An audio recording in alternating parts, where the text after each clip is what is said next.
Berbicara kualitas hidup, saudara dan saya tadinya kita berasal dari dunia ini, filosofi dunia ini. Sejak kita terima dari kecil, maka cara berpikir kita, cara pandang kita, cara berbicara kita sama dengan dunia ini.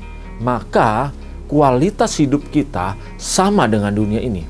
Ketika Bapak memanggil saudara dan saya, Dia menginginkan saudara meninggalkan kualitas hidup dunia ini. Dia menginginkan saudara dan saya kita move on dari dunia ini. Kita tinggalkan semua itu. Dan Tuhan mau saudara agar beralih supaya kualitasnya tidak sama lagi dengan dunia ini. Agar saudara memiliki kualitas, yaitu kualitas serupa seperti Kristus. Saudara, untuk dapat memiliki kualitas seperti Kristus, memang kita harus taat.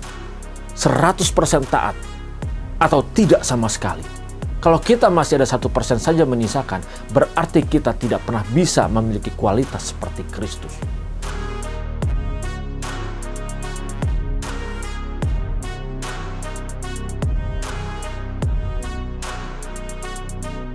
Shalom saudara yang dikasihi oleh Tuhan Yesus Kristus, dimanapun saudara berada saat ini, salam transformasi. Saat ini kita akan berbicara mengenai hidup di dalam kekudusan Tuhan. Sering orang percaya pada saat ini, di zaman now ini, berpikir bahwa ketika dia percaya kepada Yesus Kristus Tuhan, maka hidupnya disucikan dan dikuduskan oleh kuasa darah Yesus Kristus. Maka dia tidak perlu berusaha dan berjuang untuk melawan ketidaktepatan di dalam kehidupannya, untuk melawan segala kesalahan dan pelanggaran dan kemelesetan di dalam kehendak hidupnya, sehingga tidak sama seperti Kristus. Banyak orang percaya berpikir bahwa cukuplah percaya kepada Yesus, maka darahnya akan menyucikan kita. Darahnya akan menguduskan kita.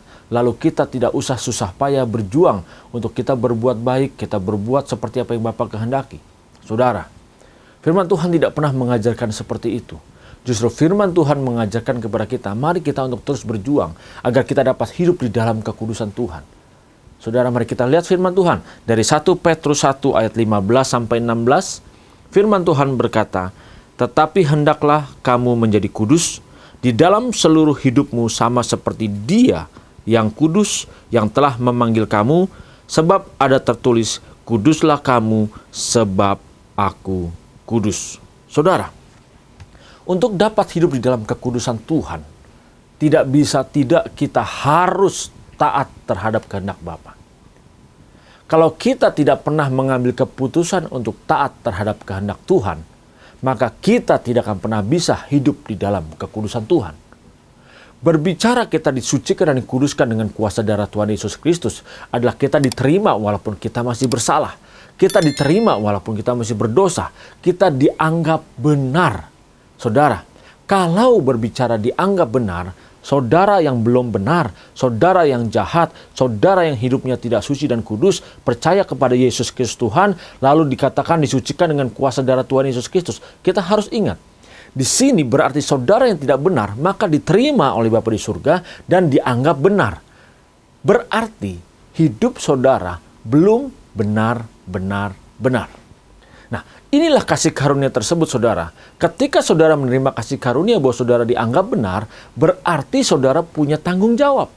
Tanggung jawabnya apa? Tanggung jawabnya adalah saudara harus berjuang untuk mengalahkan segala dosa, mengalahkan segala kedagingan, dan mematikan kehidupan keduniawian kita agar kita bisa hidup menjadi benar sesuai dengan yang Bapa kehendaki, sehingga kita layak di hadapan Bapa. Berbicara dari ayat ini berbicara kekudusan, saudara. Jelas, kudus di sini bukan berarti kita disucikan, tetapi kudus di sini berasal dari hagios, yaitu berbicara tentang kualitas. Bagaimana kualitas hidup saudara dan kualitas hidup saya? Kalau kita selama ini hidup yang kita serap dari dunia ini, yang kita terima semua filosofi dunia ini, yang kita kejar selama ini kedagingan kita, maka kualitas hidup saudara akan menjadi sama dan serupa dengan kualitas dunia ini. Standarnya standar dunia, saudara. Justru saudara dipanggil, di sini ada panggilan. Berbicara panggilan itu tidak hanya sepihak, tetapi berbicara panggilan ada respon dari saudara. Ketika saudara dipanggil, maka saudara harus merespon panggilan tersebut dan menuruti panggilan tersebut. Ketika saudara tidak pernah mau menuruti panggilan tersebut, berarti saudara membatalkan panggilan tersebut dan menolaknya mentah-mentah. Tidak bisa tidak, saudara. Saudara harus 100% mendengarkan dan menaati, mengikuti panggilan tersebut. Kalau saudara hanya menyisakan 1% saja saudara memberontak, berarti saudara sudah menolak panggilan yang kudus tersebut. Berbicara kualitas hidup, saudara dan saya tadinya kita berasal dari dunia ini, filosofi dunia ini, sejak kita terima dari kecil, maka cara berpikir kita, cara pandang kita, cara berbicara kita sama dengan dunia ini. Maka kualitas hidup kita sama dengan dunia ini. Ketika Bapak memanggil saudara dan saya, Dia menginginkan saudara meninggalkan kualitas hidup dunia ini. Dia menginginkan saudara dan saya kita move on dari dunia ini. Kita tinggalkan semua itu. Dan Tuhan mau saudara agar beralih supaya kualitasnya tidak sama lagi dengan dunia ini. Agar saudara memiliki kualitas, yaitu kualitas serupa seperti Kristus. Saudara, untuk dapat memiliki kualitas seperti Kristus, memang kita harus taat. 100% taat. Atau tidak sama sekali. Kalau kita masih ada 1% saja menyisakan, berarti kita tidak pernah bisa memiliki kualitas seperti Kristus.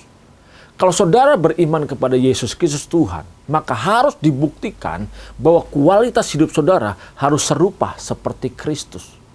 Kalau kita mengatakan bahwa kita beriman kepada Yesus, tapi kita tidak pernah bisa membuktikan di dalam kualitas hidup kita menjadi serupa seperti Kristus, maka dapat dikatakan saudara belum beriman kepada Yesus Kristus Tuhan.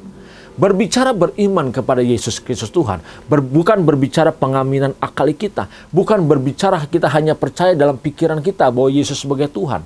Tetapi berbicara beriman kepada Yesus Kristus Tuhan berarti berbicara ketaatan, penundukan diri kita terhadap kehendak Bapa, terhadap apa yang Tuhan inginkan, supaya saudara dan saya kita menjadi serupa seperti Kristus. Lihat saudara, kalau Yesus Kristus pada saat itu Dia dihina, Dia disalibkan, Dia ditombak, difitnahkan jahat, apa yang Dia lakukan? Bagaimana cara hidupnya menghadapi semua tantangan itu? Bagaimana cara hidupnya menghadapi setiap masalah tersebut? Inilah kualitas hidup seperti Yesus. Lalu apa yang kita lakukan sekarang ini, saudara? Yang kita lakukan justru berbeda. Apa yang dunia inginkan? Apa yang kita kejar semua menyenangkan daging kita. Tapi kalau kualitas hidup seperti Yesus, yang Yesus lakukan adalah apa yang Bapa inginkan. Dia melakukan pekerjaan-pekerjaan Tuhan. Saudara, Yesus selalu melakukan kehendak Bapa dalam kehidupan ini. Lalu apakah kita melakukan kehendak Bapa? Mari. Kalau kita berbicara panggilan, jelas harus ada respon dalam kehidupan kita. Tidak ada pilihan lagi, saudara. Kalau kita tidak pernah meresponinya, berarti saudara belum beriman kepada Yesus. Sekarang kita bisa mengkoreksi diri kita. Saudara dimanapun berada, mari koreksi diri saudara. Mari kita merenungkan, benarkah kita sudah beriman kepada Yesus Kristus Tuhan? Kalau kita beriman kepada Yesus Kristus Tuhan, benarkah kita sudah memiliki kualitas seperti Yesus? Memang kita tidak mungkin bisa sekaligus bisa beriman, berkata bahwa saya sudah memiliki kualitas seperti Yesus. Semua memang butuh proses, tetapi sering sekali manusia dan orang percaya pada saat ini baru menghadapi tantangan, baru menghadapi pencobaan, dia sudah tidak sanggup untuk bisa bertahan dan mengalahkan semua permasalahan yang ada. Dia tidak berani mematikan dagingnya. Dia tidak berani mematikan egoisnya.